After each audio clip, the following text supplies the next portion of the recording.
Yeah. Hindi ko na kaya.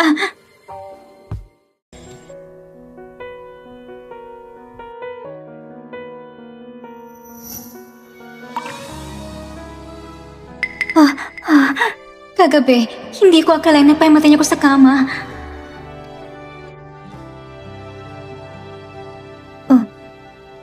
Pirmahan mo na.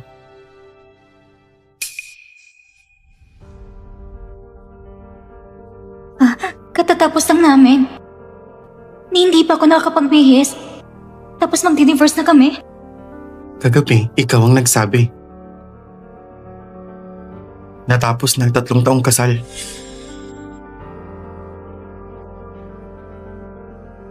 Bago ko bumalik, gusto kong makita ang perma mo dito. Wow! Ipagdiwag na natin malapit ka ng diborsyo! Cheers!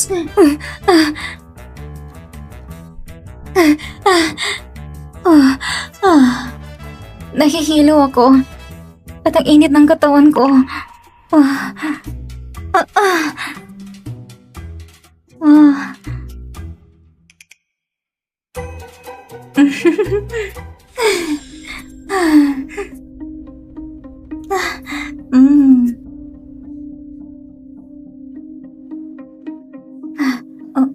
Itong una kong beses. Hindi na ako malinis. Patawad siya, Siso. Hindi niya na ako tatanggapin. Lumaki kami ni Chensiso na magkaibigan. Na mag-18 ako, fiancé niya na ako. Kung hindi lang dahil sa pamilya niyong Ken, tumusos kayo ng 3 bilyon para ibenta ko ng papa ko. Matagal na sana kami ng pakasal na Chensiso. Tapos hanggang ngayon, pinipilit mo pa rin ako? Wala akong pakialam. Kailangan ko bigyan ng kompensasyon. Bukod sa hati tayo sa conjugal properties, kailangan pang magdagdag ng 10 bilyon bilang damages. 10 bilyon? Tamang-tama pang imbes kay Siso. Pang-ayos ng problema sa puhunan niya.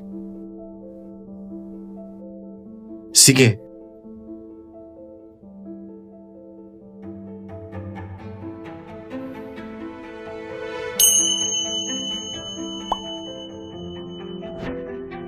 Mas namang kontrabida, pag pumerma ka, ikukulong ka niya gamit ang gintong kadena. Araw-araw kayong gagawa ng galit.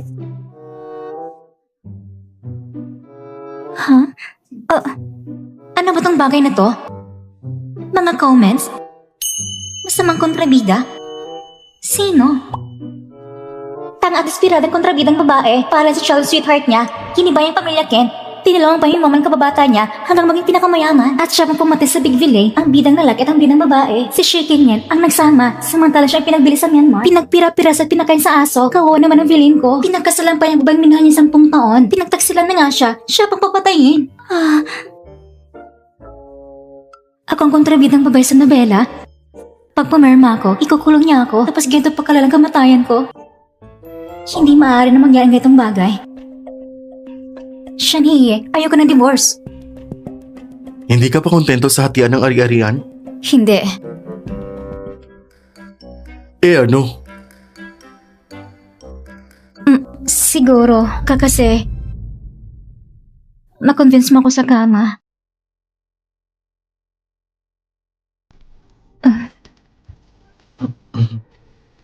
Totoo ba talagang gusto niya ako? Ano bang pinagsasabi mo? Ang ibig kong sabihin, kagabi, dahil sa mga sinabi mo, nakumbinsi mo ako. Tsaka naman, pagkatapos lang natin, tapos aalis agad ako. Ang sama ko naman. Sigurado ka?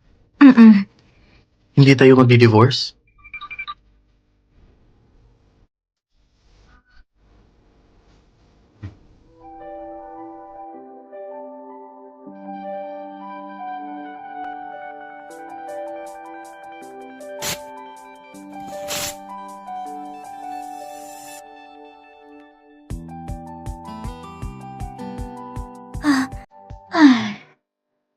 Kung hindi lang dahil sa mga comments ng love spoil, di ko talaga mahalata. Mamaling pa lang siya pagtingin sa akin ng 10 taon. Kung iisipin mo, si Shining ng kontrabida, ang dali lang niya malinlang. Noong 18 siya, si Chensizo, isang singsing lang na nagawa sa damo at napao siya. Safety box?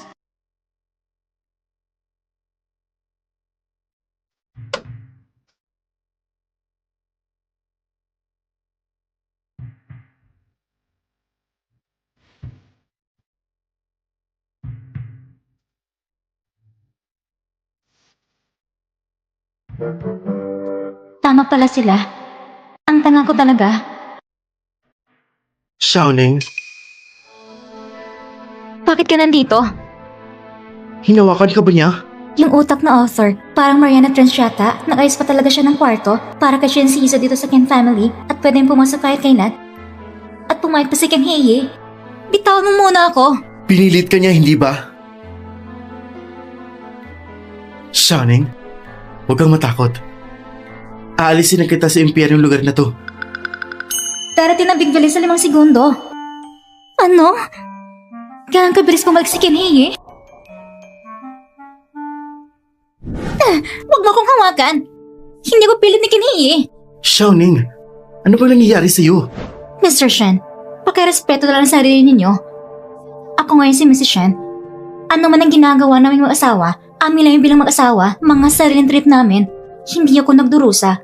Salamat sa pag-alala. Pero masaya ako. Ginamit ni Kinhige ang pangalan ko para takutin ka, hindi ba?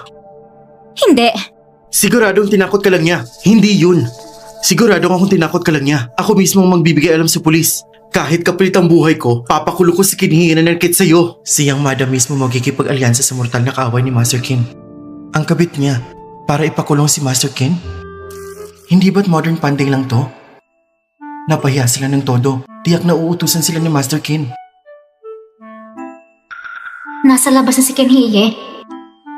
Sabi niya, basta pumayag ako, gagawin ko para nasa langit at impyerno. Anong klase ka ba? Akala mo matatakot mo ako? Lumayas ka na. Huwag ka lang mag-inarte sa relasyon ng iyong mag-asawa. Relasyon niyong mag-asawa? Huh. Ibig mong sabihin, gusto mo na siya? Tama. Gusto ko si Ken Heye.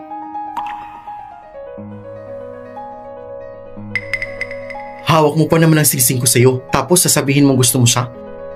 Hindi ako naniniwala. Yan ba? Anong klaseng kalokohan yan? Ayan, ibabalik ko na. Ikaw? Bakit ka nandito? Mr. Kin! Bumalik lang ako para kumuha ng file. Sige, ituloy ninyo. Ken Heye, hindi pwede. Hindi ko pwedeng hayaan siyang mag-isip na niloloko ko lang siya.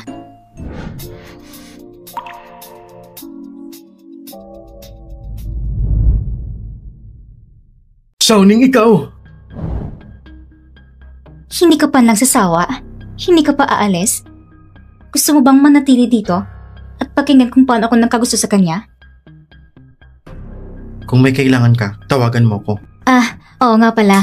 Simula ngayon, huwag kang basta-basta pumapasok sa bayan ng iba. Baka isipin kong magnanakaw ka.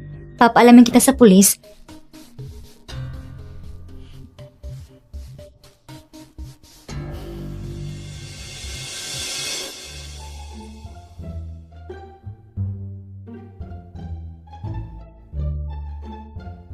Bye-bye! Hindi ko akalain para kay Shinsizo. Magnanakaw pa ako ng confidential na files at maging dahilan para bumagsang pamilya, Ken? Ang klase namang biro yan. Ito kaya ang pinaghirapan namin mag-asawa?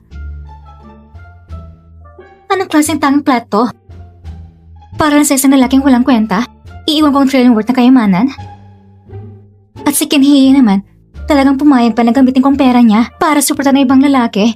Ano ba to? Pinaka-level ng maniligo na tanga. Maski mag-okay ka ng 10 taon, hindi ka makakahan ng ganitong klaseng baliw. Hindi pwede. Kailangan ko talaga mo ipaliwanag ito.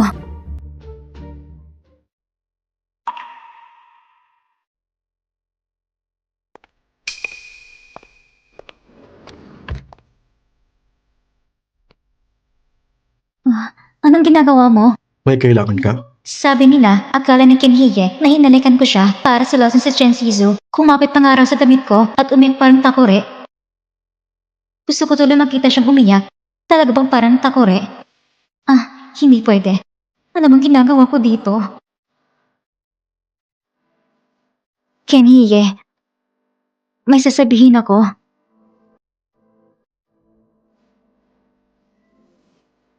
Wala akong oras ngayon. Ken Hye.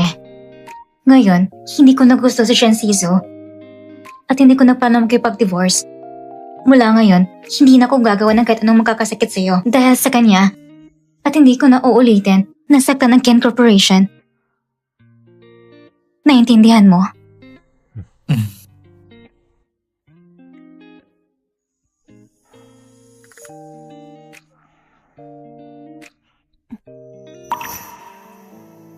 Kung hindi tayo magdi-divorce, mag-asawa pa rin tayo. Simula ngayon, kapag may gusto kang sabihin, sasabihin mo sa akin para maipapaliwanag ko sa'yo.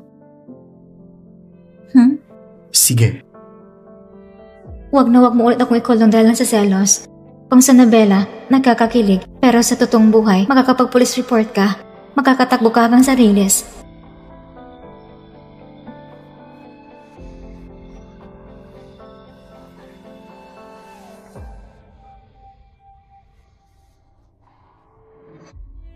Mr. Ken, lagi mong sundin si Mrs. Ken. Tama ba?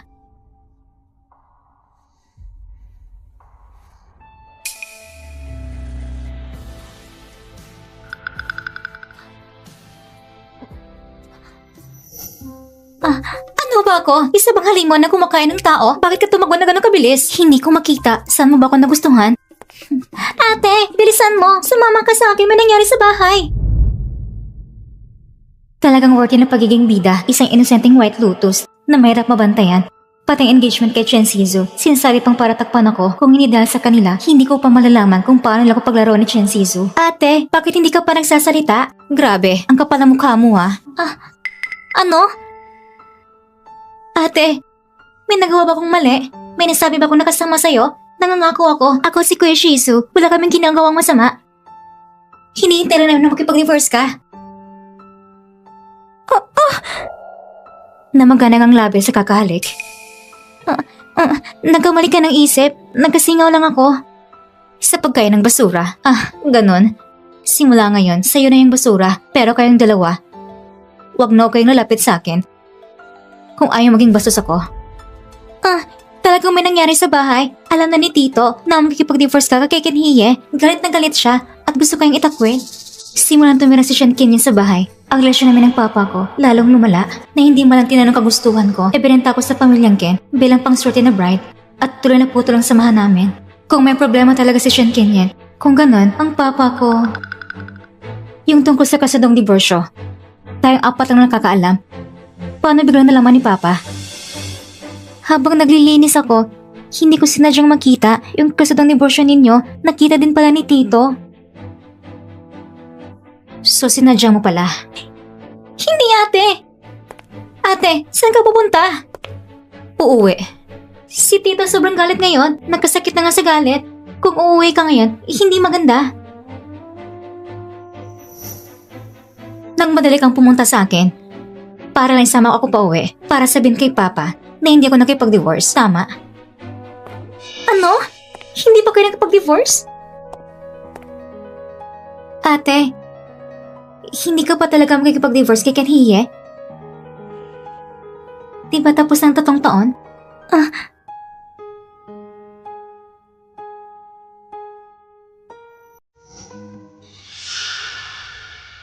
Kasi, napasaya niya ko sa kama. Ate, siguro nagsasayota tayo ng padalos-dalos. Ayos lang yan. Hindi ka na maiwasan ni Kuya Shizu kahit may nakauna na sa'yo. Kuya Shizu dito. Kuya Shizu doon. Mano ka ba nagtatae? Hindi niya daw ako iiwasan dahil may nakagalaw na sa akin. Sino ba si Shensizo ha? Siya bang mamimili? Ate, Shogo.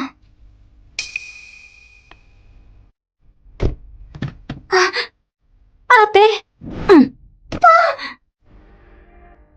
Sobrang ingay mo.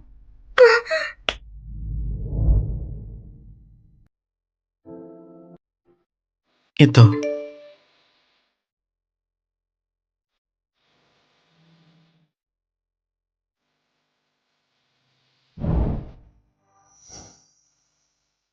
Ang pamilyar na aura. Patay tayo.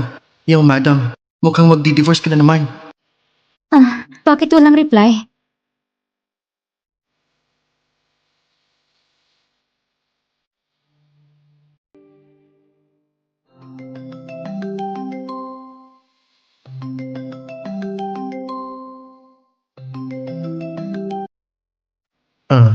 Busy ako ngayon. Hindi ako makakauwi ngayong gabi. Bukas, may business trip pa ako. Halatang natatakot siya. Natawagin siya ng young madam sa divorce office. Magla ng oras para pumunta sa ospital. Gusto kong samahan mo ako. Natingnan si Papa.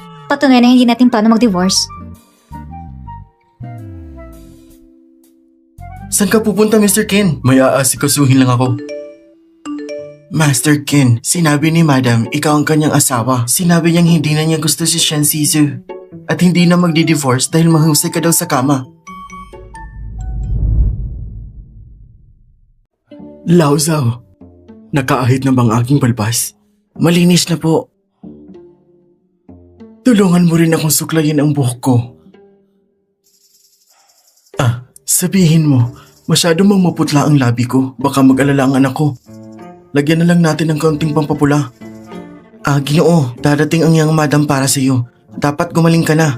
Ganito, baka maawa sa iyo ang young madam, sundin mo ang payo niya. Gustuhin ko man magkunwaring may sakit, pero totoong may sakit ako. Kaya ayaw kong malaman niya para hindi siya mag-alala.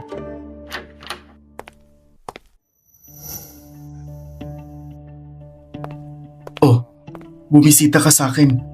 Kung gusto mong mag-divorce kay Kinhiye, sasabihin ko sa'yo, pwede ka namang makipag-divorce. Pero kung hahatiin na 10 bilyon, hindi ako papayag kahit mamatay pa ako. Si Shigo Kyang, nasa kalusugan niya, pinili si Kenhiye para maging tagapag-alaga. Ngunit, nawala si Shineng at namatay na si Shigo Kyang. Sauli, ang yaman ng Shi family, ay napunta kay Shi Kinyen. Kakaiba si Shi Kinyen, paano na napili si Shigo Kyang? Nasabihin kay Shineng ang tungkol sa 10 bilyon at hindi pwedeng sabihin na siya ang ideya nito. Parang pinagsasawaan niya ang relasyon ng ama at anak.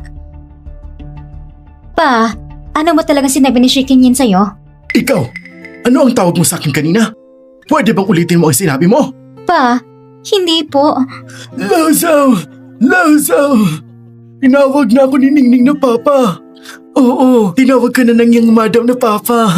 Sa wakas, narating ko na ang araw na ito. Mukhang muli, si Shi Kinyen ay nasa gitna. Nakawal ang lahat ng yaman ng Shi family. Ano ba ako? Masamang babaeng karakter? Siya pang tunay na masamang babae. Anak ko, mabait ka. Kung hindi ka masaya sa kasal kay Kinhiye, pwede mong hiwalayan kapag gusto mo. Pwedeng walang makuha, kaya kitang susuportahan. Hindi ba ganun sinabi mo kanina? 3 taon na. At hindi ka pa rin umiibig kay Kinhiye. Siguradong hindi siya mabait sa'yo. Kung gusto mong hiwalayan, gawin mo agad. Pagkatapos yung maghiwalay, humanap ka ng iba. Ang kontrabida ay nasa labas, inasal consciently. Tingnan mo, hindi ako magdi-divorce. Alam mo naman na gusto ko si Shizu. Sa kabilang banda, anak, makipag-usap ka sa kanya. Pa, hindi ko talaga papakasal si Kinhiye. Lauzaw, tingnan mo. Lumaki na ang anak ko. Alam na niyang pasahin ng Papa. Hindi ko talaga sinasadyang pasayahin ka. Si Kinhiye, maganda naman trato niya sa akin. Ano bang maganda sa kanya? Kasi, gwapo siya. Siya ang pinakagwapong lalaki na nakita ko. Kahit isang hibla ng buhok niya, hindi niya kaya si Shensizu. Bukod pa rito, sobrang yaman niya, talagang gusto ko siya. At bukas palad siya, pwede kong gustusin ng pera niya. Maganda rin katawan niya, malakas pa. Ano? Kaya niya isa lang kamay. Nagpasaya ba siya sa'yo? Pinangako niya sa akin na hindi kahawakan kung wala ang pahintulot ko. Pupunta na ako para ayusin ito sa kanya. Ginoo! Huwag mo kong pigilan! Kumama ka muna, pinilit ko lang siya. Ginoo, sino pong hinahanap ninyo?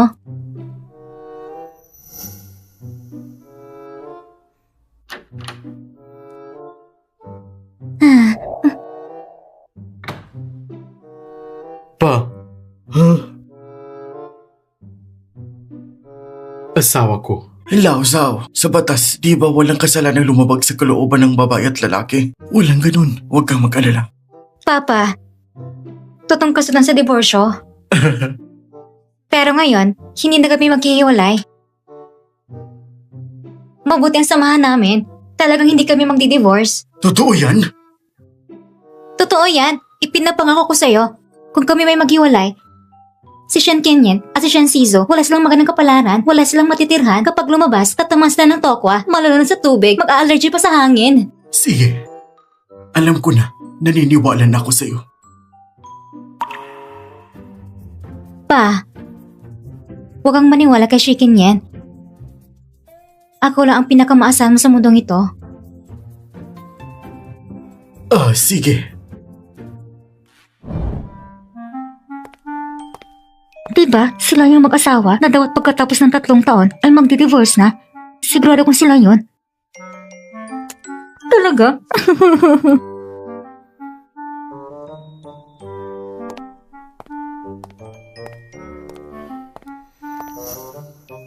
Kung hindi ka masaya, ipatatanggal ko agad ang 2 yun. Ang hospital ba sa pamilya ninyo? Sasabihin mo lang, maayos agad? Ang Kin Group ang pinakamalaking shareholder dito sa hospital.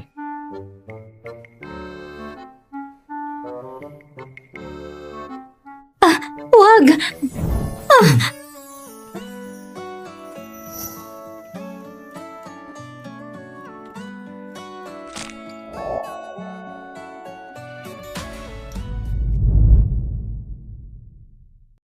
Naspray na ang paa mo, kailangan mong magpahinga. Huwag maglakad, huwag magbuhat ng mabibigat, lalo na sa sobrang stress. Sige po, naiintindihan namin. Maiingat na po siya. Tapos na, dahil lang sa mga babaeng yon, na-sprain tuloy ako.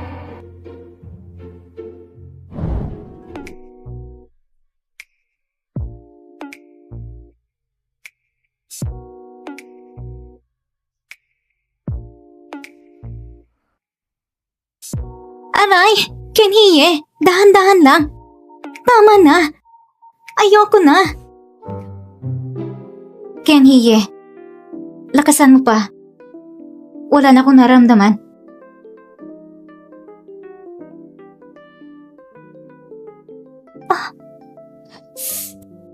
Napakalakas siya masyado.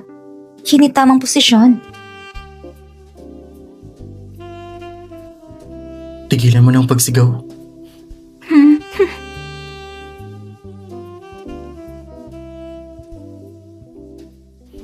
Oo. Diyan mismo.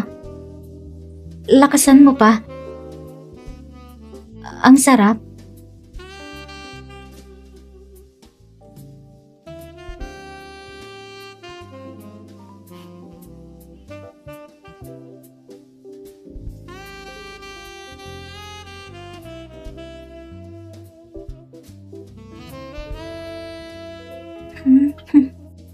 Kenhiye. Maganda bang pa ako?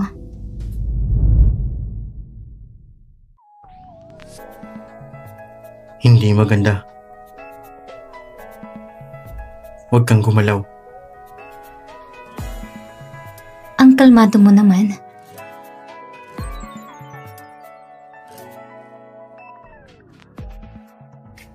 Talaga bang hindi maganda? Ayaw mo rin na gumalaw ako?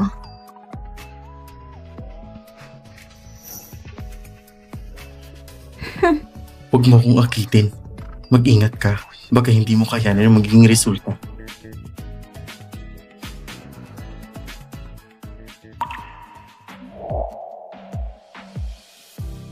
Pero mag-asawa naman talaga tayo. Hindi ba dapat gampanan natin ang tungkulin bilang mag-asawa?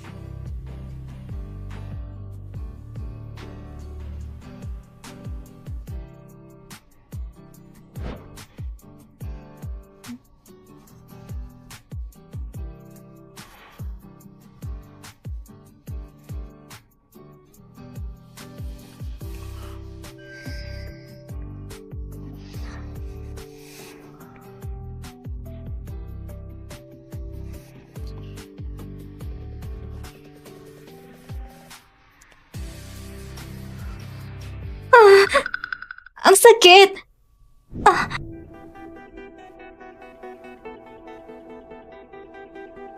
Kung ayaw mong gampanan ng tungkulin, huwag ka na kasi mang-akit.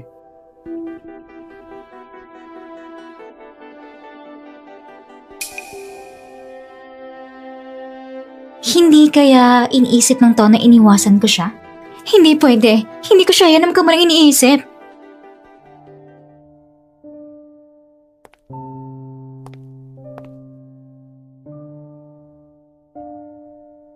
Sabi sa mga komento, nagtago daw siya sa kwarto at umiiyak na parang kumukulong takore.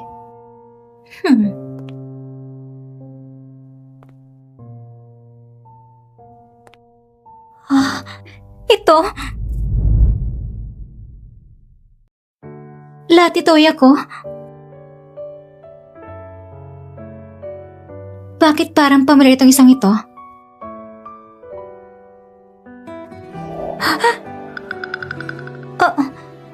Kenhiye. Anong ginagawa mo dito? Hindi ito lugar na dapat mong puntahan. Ano? Baka may tinatago ka bang sikreto dito? O may bawal na pumasok dito? Tama. May ilang kumpidensyal na dokumento. Gusto mo bang nakawin? Kung hindi ko lang nakita ang mga komento, naniniwala na sana ako. Paano kaya isang taong palagi nag-iisip ay makagawa ng gatang seryosong panuloko? Ano ba talagang gusto mong gawin? Gusto ko lang ipaliwanag sa'yo kanina.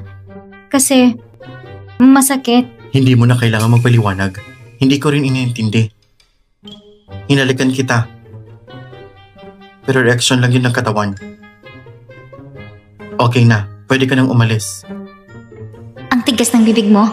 Parang walang pack na abs kahit gusto mo naman paalalahanin.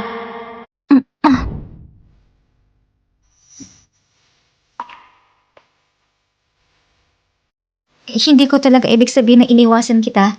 Seryoso, dahil nasaktan ng mga paa ko. Kaya naitulak kita.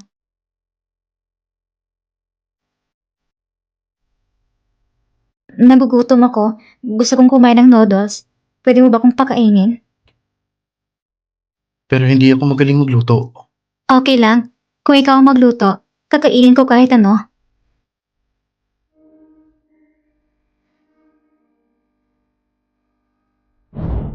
Hindi pa maayos ang paa mo. Kaya wag kang basta-basta lalakad.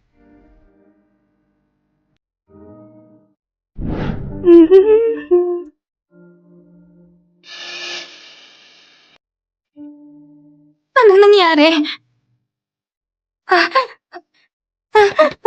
Ginoo! Ginoo! Ayos ka lang ba? Huwag kang mag-alala. Ililigtas kita.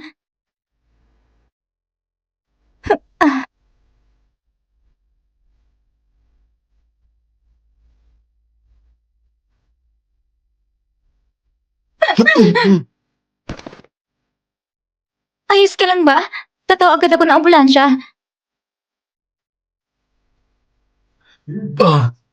Ma!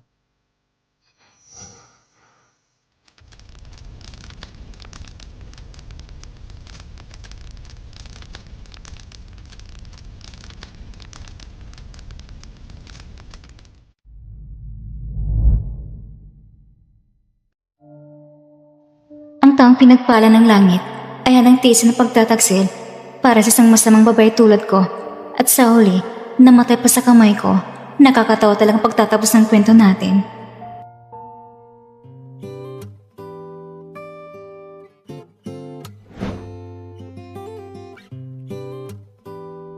Luto na lahat.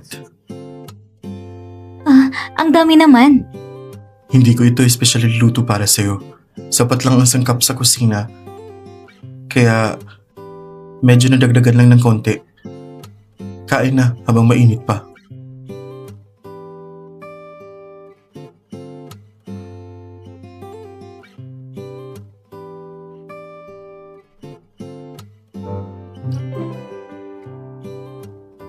Kenhiye, gamit ang simpleng sangkap.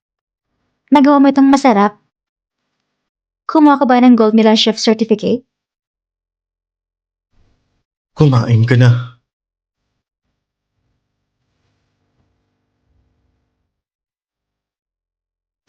Ito bang unang pagluluto mo? Oo. Nang bilis mo lang magluto. Pero ang sarap na ng pagkain.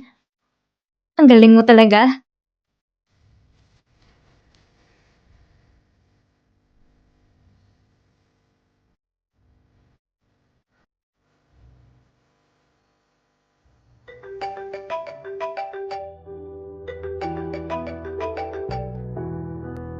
Ate, halika sa Diwa Club. May importante akong sasabihin sa'yo. Diwa Club? Hindi ba yung mga araw na pinakalma ko doon? Hanggang ngayon, hindi ko pa alam sino ba talaga may gawa nito. Pupunta na ako. Teka. Saan ka pupunta? Asawa ko. Lalabas lang ako sandali. Mag-behave ka lang. Hintayin mo lang ako.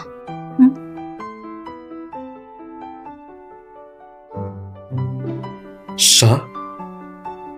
Anong tawag niya sa akin?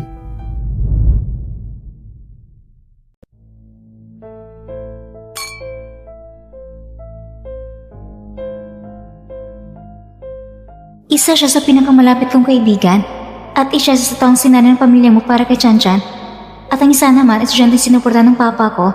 Sa kanilang tatlo, sino ba naglagay ng gamot sa akin? Sa totoo lang, dapat masaya na akong nakipaghiwalay. Pero nung gabi ng selebrasyon ng diborsyo, may nalagay ng gamot sa akin at natulog ako kasama si Kim Hye. Huh? Hindi lang yon, napasaya pa niya ako. Kaya ngayon, hindi na kami maghihiwalay. Talaga? Sigurado ka ba? Ayos na bang katawan mo ngayon? Ang gamot na yon, delikado sa katawan.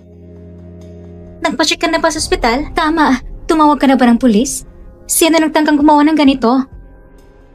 Sabi sa chat, nilagtas daw ako ni Chanchan at nalako ng tanga sa Shensizo at dinala sa Myanmar. Kaya doon siya pinagmalabitan hanggang mabaliw. Kaya naglagay ng gamot, hindi talaga siya yon.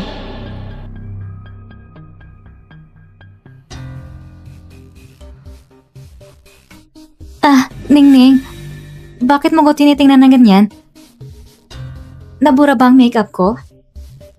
Sa totoo lang, matagal ko nang alam kung sino ang may gawa nito. Ngunit, gusto ko pa siyang bigyan ng isang pagkakataon na kusang aminin. Anong pagkakataon pa ba yun? Dahil agad sa kulungan para mabalok siya habang buhay? Hindi ako yun. Sinusuportan ako ni Mr. Shi, kaya hindi ko magagawa yun. Kung may mangyari kay Ningning, masisirang buhay namin. Bakit lahat kayo nakatingin sa akin? Hindi ka ba naniniwala sa akin? Tama. Dahil sa chat, sinasabi nila, ikaw naglagay ng gamot. Hindi mo ko pinaniniwalaan! Gagamitin mo ng katotohanan para patunayan sa'yo!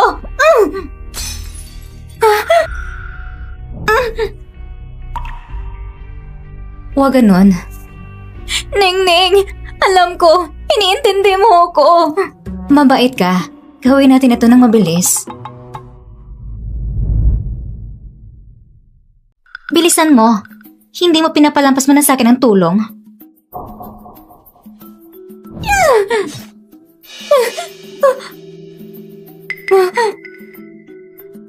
Hayaan mo si Ningning. Siguradong may dahilan siya. Ningning, ngayon dapat pinaniwalaan mo na ako. Matinding tao. Walang pakundangan para makamit ang layunin. Kahit ang minsay hindi ebidensya. Pero nakakita siya ng malaking paganib. Hindi sayang.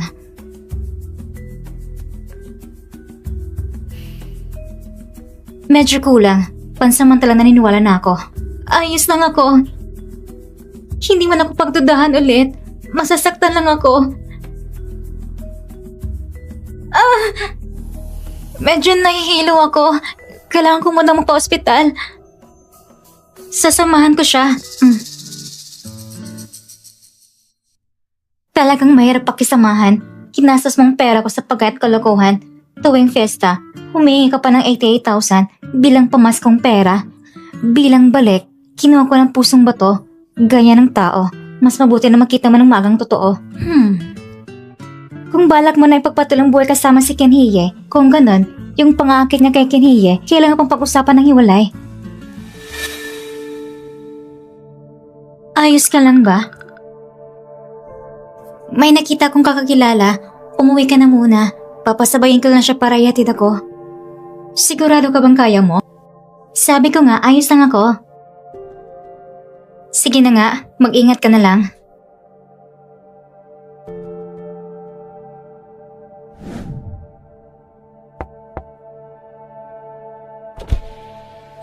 Bayaw, nasugatan ng kamay ko dahil kay Ate Ningning. Hindi ko makatawag ng taxi. Pwede mo ba akong ihatid sa ospital?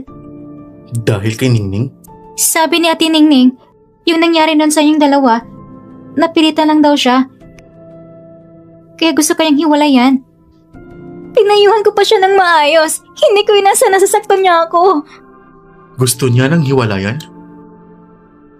Oo, ayoko sanang istorbohin ka. Pero natatakot talaga ako. Baka pag uwi mo, mag-aaway lang kayo. Kahit na hindi ko kasing ganda ni Ningning, mas mabango pa rin ligaw na bulaklak. Basta mabigyan mo lang ako ng pagkakataon. Siguradong maakit ko si Ken Heye at mapapasakin siya. Mahal!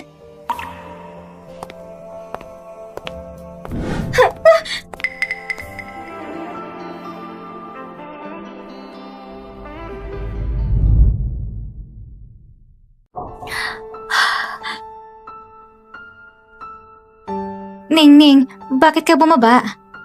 Kung hindi pa ko bababa, hindi ko malalaman kung paano mo binabalak sira relasyon namin.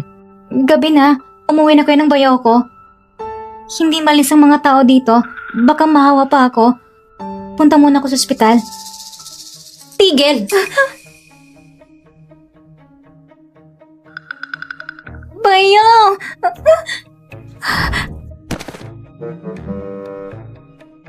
Assistant Pay? Assistant Pay, si Yoyo ay kaibigan ko. Pasensya ka na, kailangan mo siyang dalhin sa ospital. Magmano ka sa ng dahan-dahan. At isa pa, ang anesthesia, nakakasama sa utak. Si Yoyo, kadalasan, medyo hindi maayos ang pag-iisip. Sigurado mo sabihin sa doktor, huwag siyang bigyan ng anesthesia. At isa pa, medyo matatag siya. Siya mismo ang magbabayad. Huwag mo siyang tulungan, baka masamang loob niya. Opo. Pagkatapos, siguraduhin mong linisin ang kotse at dalhin sa shop. Tanggalin at linisin at siguraduhin i-disinfect.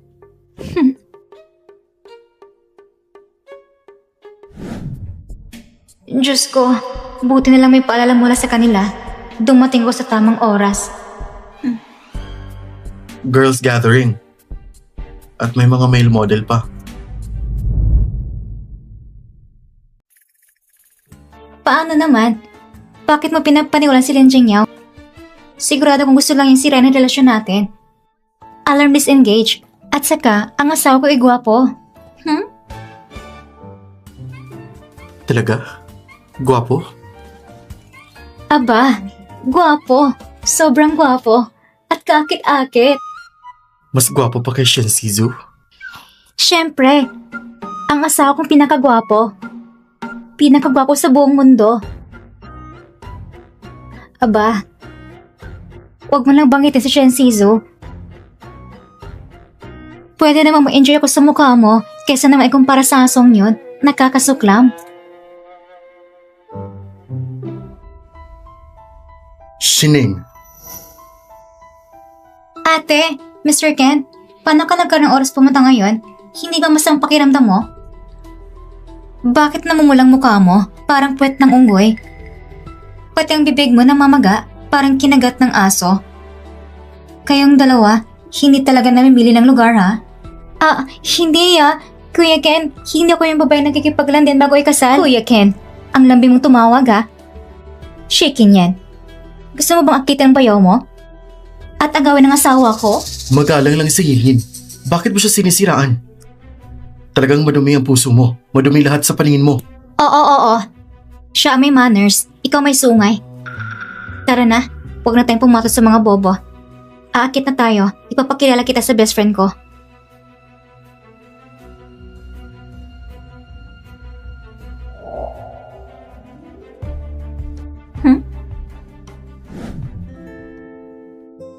Sinasabi ko sa'yo, si Chanchan ang pinaka-close kong kaibigan. Sobrang napakabait niya. Tang-tang! Ningning, pinag-order kita ng 4 na kamukha ni Shinsizu. Ng mga male model. Pinaka-best friend mo? Mahal, paniwalaan mo ko. Hindi ko siya kilala.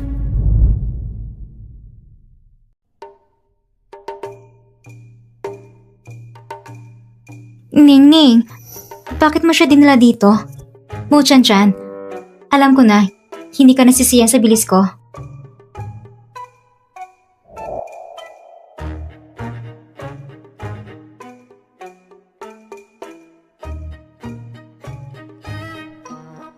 Dinala mo ako para makita mga male model? Ate, nandito ka na pala. Sobrang saya dito.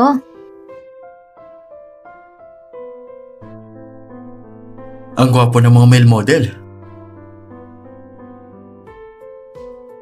At ang ang mga male model, halos ka pa rin ni Chinsizu. Tingnan natin ngayon kung paano ka lalabas sa sitwasyong ito. Maganda ka na lang na matabunan ka sa labas. Si Ken Heiye at ang pamilya Ken, lahat ay akin na. Mahal, sila male model na pili ni Chan-chan at dinala ka lang para makita mo. Gusto kong ipakita sa'yo kung gaano kasuklam si Chinsizu. Mukhang matagal mo nang gusto si Mr. Shen, itong tipo na ito. Kung ganoon, ang gastos ngayong gabi sa VIP room na ito, ako na magbabayad. Basta pasayan ninyo ang ate ko. 100,000 na tip bawat isa. Kung tamang alaala ko, ang secondary card mo ay galing sa papa ko, hindi ba? Ilang araw na nakalipas, itinigil ni papa ang card ko at gamit ko na lang sarili kong pera. Okay, kampante na ako. Narinig niyo lahat? Ang lahat ng gastos sa VIP room ngayong gabi ay babayaran ni Shikin Yen. Ngayong gabi, panoorin mo isang magandang palabas. Kayo naman, ngayong gabi, paglingkuran niyo ng maayos si Mr. Shen. Mas masaya ako kapag mas magaling kayo maglingkod. Ate, ako na po serbisyo sa inyo. Shining! Alam kong hindi ka patuluyang nakalimot sa akin, pero hindi mo rin pwedeng gamitin ang ganitong paraan para sirain ang relasyon ko sa aking fiancé. Huwag ka mag-overthink. Gusto ko lang talaga inisin ka. Mr. Shin! Mr. Ken, may kailangan ka? Hindi ba gusto ni Mr. Shin ang lupa sa silangan ng lungsod? Baka gusto mong umupo at pag-usapan. Binabalaan mo ba ako? Umupo ka. Papasihin natin ang asawa ko.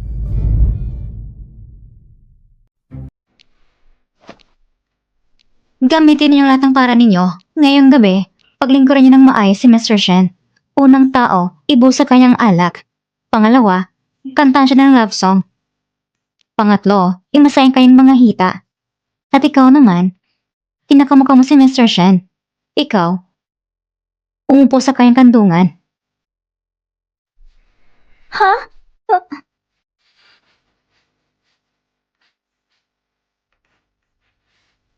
Kuya, halika. Isang shot muna. Ang galing mo, kuya. Ang lakas mong uminom. Kuya. Sining sumusobra ka na! Asawa ko. Ang tapang niya. Natatakot ako. Mr. Ken, ito na po ang kontrata. Si Shensizu kasi, dahil sa lupa sa silangan ng usot, ang lalang umangat at sa uli, nagawa yung sariling imperyo negosyo. Samantalang pamilya Ken, hawak pinakamalaking potensya sa Switzerland, nag-invest ng malaking manpower at resources. Pero sa uli, nalugin ang tudong pamilya Ken. Mr. Shen, pagkitignan ng kontrata. Kung okay sa'yo, pirmahan mo. Hindi pwede. Hindi! Sabi mo masaya ka na. Ibigay mo ang lupa sa silangan ng lungsod sa akin. Bakit biglang nagbagong isip mo? Ibigay mong lupa sa West District kay Mr. Shen. Oo, yun ang sa West District. Wala nang iba. Ibibigay mo yung West District sa kanya? Yung lupa sa East District ay 10 bilyon ang halaga. Pero yung nasa West District, 100 bilyon ang halaga. Kaya pala, Ningning, lahat ng ginagawa mo kanina ay para sa akin. Salamat, Ningning. Hindi ko kailanman sasayangin ang ginawa mo. Sisiguraduhin kong maayos kung mapapaunlad ang lupa.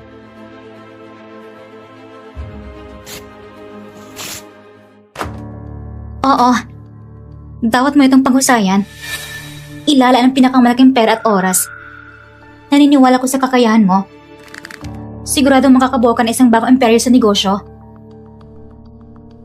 Para mas lalo siyang malugi ng gusto.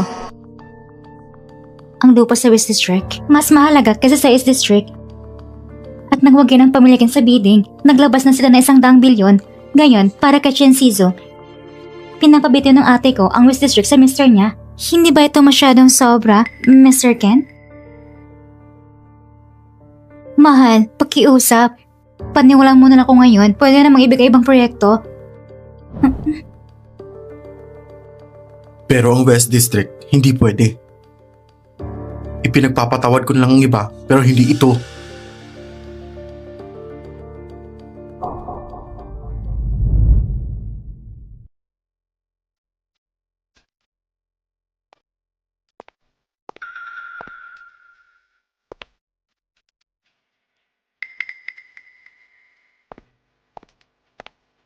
Mr. Ken, huwag mong sisiyan ang ate ko. Ang 5 taong relasyon niya kay Mr. Shen ay una sa puso niya. Kahit ang sariling ama niya ay hindi kayang tapatan. Pero ngayon, sobrang lampas na talaga ang ginawa niya. Hindi ka rin naman maganda. Anong maasahan mo sa paninirang puri? Walang mabuti doon.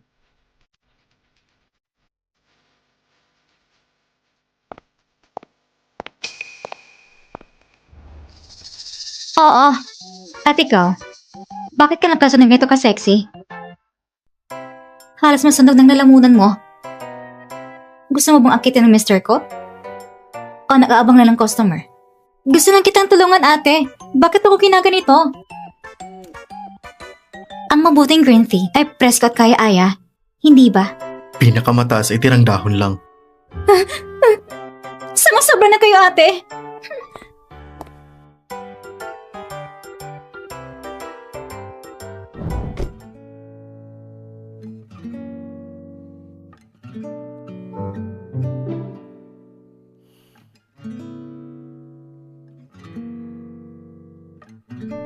Ken Hiye, galit ka ba sa akin?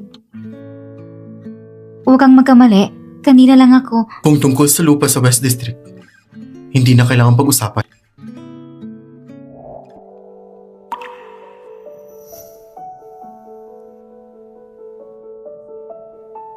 Hindi pwede.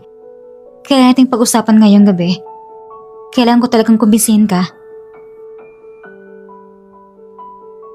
Gusto mong tulugan ako?